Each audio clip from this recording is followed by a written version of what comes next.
In the next 5 to 10 minutes, I'll make the link between the two projects, GENE-SWitCH and GEroNIMO, in particular about the new models that are being developed in both.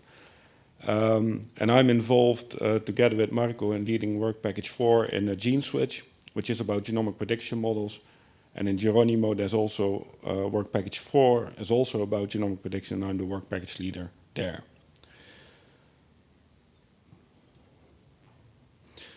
So by far and large, both projects, they have shared aims in the sense that they both try to increase our understanding of livestock genomes. The idea is by increasing our understanding that we can hopefully improve breeding strategies by considering this genome to phenome gap. So what does that entail? In genomic prediction these days, in breeding programs, typically what we have genotypes, 50K genotypes on a large number of animals, and with that we predict breeding values for a variety of traits. Yet our genomic prediction models, they are very linear, and we know that the way that the transcription of DNA towards a phenotype is not linear at all. There's all these intermediate processes as indicated in this graph here.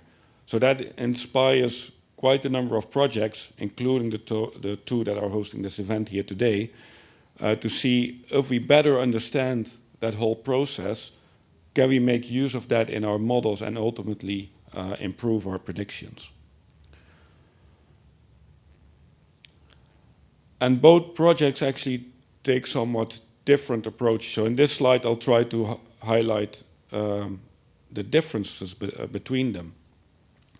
So as presented before, in the GENE-SWitCH project, many different assays are being used to generate all different kinds of omics data. And that's all measured on a limited number of samples, yet at different development stages and in different tissues. And that is accumulated together to form what we call functional annotation maps. So in an annotation map that gives some information for specific regions in the genome, whether they may have a function or not. So that's, you could see that as information at a population level. In GEroNIMO, in contrast, we don't do so many different assays, yet we do very many of them. So what is being done, especially methylation and gene expression, is measured on a large number of individual animals.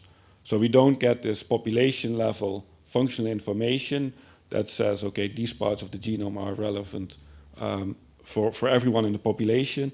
But here we try to get a handle on the individual variation in these other omics features, including methylation and gene expression. And then the hope is if we include this in our genomic prediction models, that this helps to get better genomic prediction, to better predict phenotypes, but hopefully also breeding values. So to explain this in a bit more detail, here in this slide to explain a bit more what's the difference between this functional annotations that we are using in GENE-SWitCH versus the other omics that we are using in GEroNIMO. So here in this graph, I show a cartoon of a reference population, typically used for genomic prediction in livestock, where we would have a large number of individuals, where we have the genotypes measured, but also the phenotypes of a large number of traits. And then with this, we can build a prediction model and predict for young animals where we just know the genotypes, we can predict their breeding values.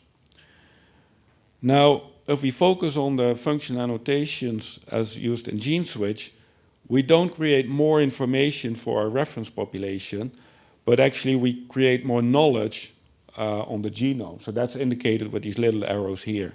With the functional annotations, we know that certain regions in the genome are more likely to have an effect on the trait, and we consider that information in our models. In contrast, the other omics approach in GEroNIMO, we do generate additional individual level information on animals in the reference population. So here are just a few examples. So it could be that we measure methylation of the individuals, or gene expression, for instance, or another one is indicated here as microbiota information. And then we put this as an additional independent variable in our model. So to contrast the new models that are being built and the two different projects, well, typically in genomic prediction, we assume we use something like 50,000 SNPs, and we assume that each SNP explains an equal amount of the genetic variance.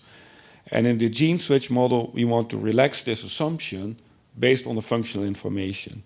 So we will know certain regions it's very likely to have a larger effect, and then we will give that a proportionally higher part of the genetic variance. We will assign that to this region. In the GERONIMO approach, so again in genomic prediction we typically only use genotypes, but there we want to extend this, that not only the genotypes are an independent variable, but we also have other omics that are included as such.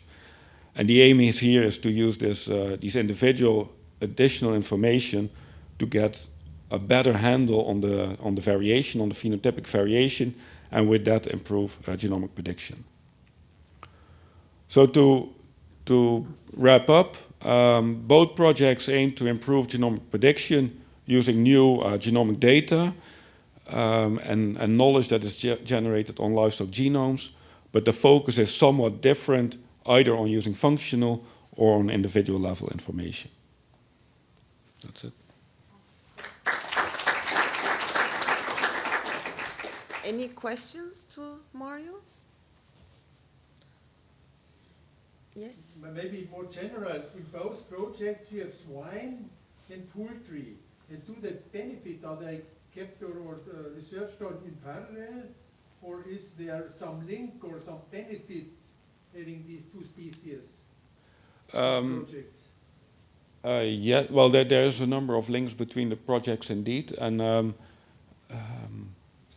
well, why the species are the same is just how the projects were conceived in the end. But I think there's a number of people that are involved in both projects, and well, it's good to realize that GENE-SWitCH has only a year and a half to go, whereas GERONIMO only started 1 year ago. So in the next year and a half, we will definitely try and build a bridge between them and see where we can benefit from each other. Yes.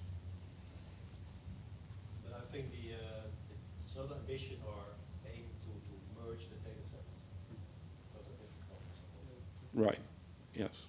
I think we can learn from each other for sure, but the approach is sufficiently different that we don't have to necessarily put them together. Yes.